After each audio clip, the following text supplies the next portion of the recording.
పాఠశాలల్లో ఇవి చెప్పాలండి. ఏ అక్షరం ఎక్కడ పుట్టింది? తెలుగు కొంతమంది మాట్లాడితే ఎందుకు అందంగా ఉంటుంది, కొంతమంది మాట్లాడితే ఎందుకు ఇబ్బందికరంగా ఉంటుంది, ఇందులో అన్ని అక్షరాలు ఎక్కడ పుట్టాను గుణనిధిలో నాటకంలో పెట్టాను కావాలనే. ఏమిటి అక్కడ అన్ని అక్షరాలు ఎక్కడి నుండి పుడుతున్నాయని అడుగుతాడు తండ్రి కొడుకుని. ఆ పక్కనే తల్లి ఉంటుంది. ఏమిటండి మీరు మరి మీ ప్రశ్నలు మీరు అక్షరాలు ఎక్కడి నుండి పుట్టినాయి ఏమిటండి, నోట్లోనే పుడతాయి అన్నది. అది కాదే, అక్షరాలు పుట్టాల్సిన స్థానంలో పుడుతున్నాయి, అవి చెప్తాడో లేదో విను అన్నాడు. అప్పుడు మహానుభావుడైన పాణిని మహర్షి రాశాడు క్లియర్గా, అకుహ విసర్జనీయానాం కంఠ, కంఠంలో పుట్టబడిన అక్షరాలు ఏమిటయ్యా అంటే ఆ, కా, ఖ, గా, ఘ, హ. ఇచు యశానాం తాలు, దౌడల్లో పుట్టిన అక్షరాలు ఈ, చ, ఛ, జ, ఝ, శ, కత్రిష. రుటు రషాణం మూర్ధ, అంగుట్లో పుడుతున్నాయి, నాలుక అంగుటికి కొట్టాలి. రు, టా, ఠ, డా, ఢ, షా. చూడండి అంగుట్లో. లుతు లసానాం దంతాహ, దంతములో పుట్టిన అక్షరాలు లు అని ఇంతకు ముందు ఒకటి ఉండేది మనకి, ఏనుగుతో ఉండేది కిందకు ఉండేది. అలాగే రూ కూడా మనకి ఇప్పుడు పిల్లలకి రూ తెలియదు, రూ తీసేశారు మనకి, ఈ రూ వచ్చేసింది. నేను ఎక్కడో పాఠం చెప్తూ రూ ఎలా ఎలా పలుకుతారా అన్నాను నేను. ఎలా పలుకుతారో వాడు చెప్పాడు, బాగ్ కొమ్మిస్తే బూ సార్, బూ కొమ్మిస్తే రూ సార్ అన్నాడు వాడు. అనేసరికి ఇది ఏ వ్యాకరణంలో చెప్పలేదురా బాబు, నేను నేర్చుకున్నా అన్నాను వెంటనే. ఎందుకంటే నేను రాసి చూపించరా అనాలి, రాసి చూపించి అనకుండా నేను ఏమిటో పాఠం చెప్తూ చెప్తూ చెప్తూ రూ ఎలా పలుకుతారా అంటే బాగ్ కొమ్మిస్తే బూ సార్, బూ కొమ్మిస్తే రూ సార్ అన్నాడు. అట్లా లుతు లసానాం దంతాహ, దంతాలను లు, తాత్థ, దాద్ధ, సా. పెదవుల్లో పుట్టిన అక్షరాలు చెప్పు. ఉపు పద్మానయ్యానామోష్టౌ, ఉపు పద్మానీయానామోష్టౌ, ఉ, పాఫ, బాభ, జ్ఞమగణనానాం నాసికాచ, జ్ఞమగణన, పంచమాక్షరాలు. ఎంత అద్భుతమైన వ్యవహారం. అంటే ఇప్పుడు షా ఏదో నీకు తెలుసు, సా అంటే ఎక్కడ వస్తుంది, షా అంటే వస్తుంది. అందుకే చిన్నప్పుడు చెప్పేవారండి, శేషాసాలు తేడా తెలుసుకో అప్పుడు నువ్వు తెలుగు మాట్లాడేవారు చిన్నపిల్లలకి చెప్పేటప్పుడు మాత్రం. అందుకని చూడండి శ్లోకం, అది కూడా కావాలని పెట్టాను నాటకం, నిగమశర్మ నాటకంలో అందరూ ప్రార్థన చేస్తుంటారండి పెద్దవాళ్ళు మామూలుగా. శుక్లాం వరదరం విష్ణుం అని చదువుతారు, అలాగే ఆపకూడదు. అనేక దంతం అని చదువుతారు. అనేకమైన దంతాలు, అనేక దంతాలు అక్కడ లేవు కదండి, వాడికి ఉన్నది ఒక్కటే దంతం. అనేకదం తం భక్తానాం అని చదవాలి, ఎవరు చదవరు చాలా మంది. అంటే చెప్తున్నా, అందుకని ఇది ఒక మేనగోడలనే వరుసైన పిల్లకి చెప్పి నిగమశర్మ నాటకంలో శుక్లాం చదివే శ్లోకం అంటుంటాం అనేసరికి నిగమశర్మే శుక్లాం వరదరం అట్లా అట్లా అనకూడదు.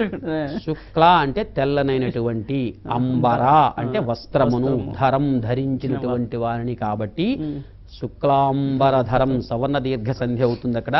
అలా చదవకూడదమ్మా, శుక్లాంబరధరం అని చదువు అని అది పెట్టాను. అనేకదంతం అని చదువుతుంది చివరిని. అనేకదంతం కాదమ్మా, అనేకదం అంటే అనేకమైన శుభములను ఇచ్చినటువంటి వానిని, తం అటువంటి విఘ్నేశ్వరుని అని ప్రార్థిస్తున్నాం, ఉపాస్మహే అని చదువుతున్నామమ్మా.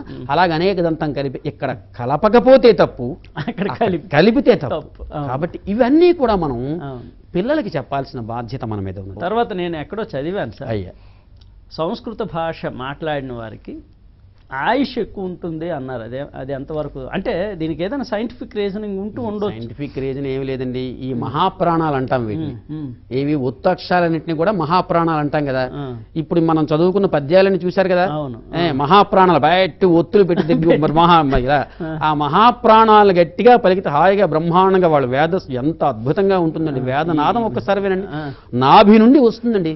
తెలుగు మనకు తెలుగు సంస్కృత భాషతో సమ్మిళితమైంది కదా మన భాష. అజంత భాష సంస్కృత భాష ఏంటంటే సంస్కృత భాషతో ఉండడం వల్ల ఆ ఒత్తులు పెట్టడం వల్ల ఏమిటంటే హాయిగా మనకి మంచి బ్రహ్మాండమైనటువంటి ఎక్సర్సైజ్ అవుతుంటుంది.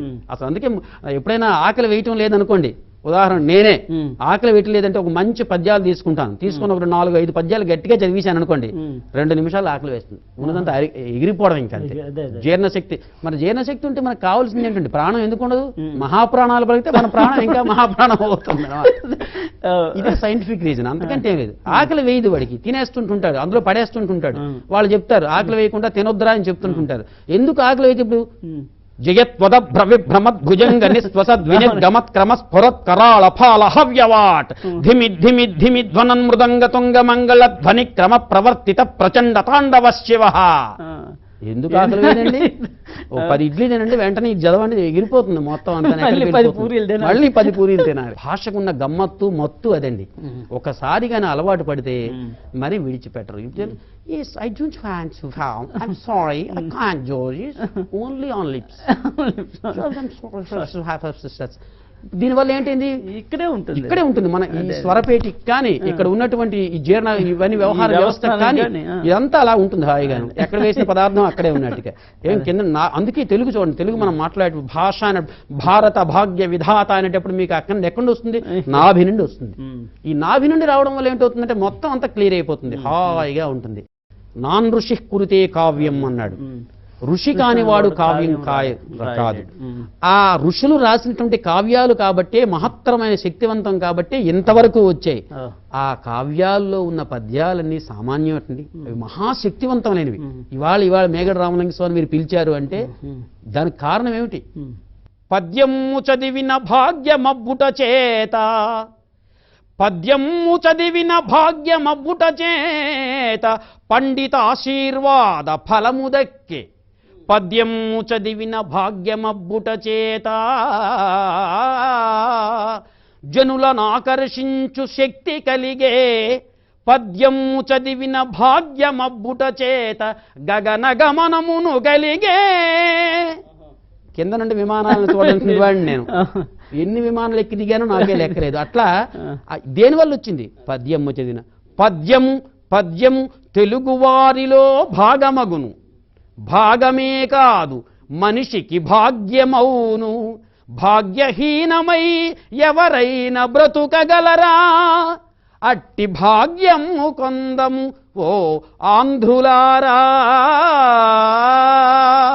అని అనుకున్నటువంటిది. కాబట్టి పద్యము తెలుగు వారిలో భాగమే కాదు భాగ్యం అండి. పెద్దనబోలు పండితులు పృథ్విని లేరని నీవెరుంగవే.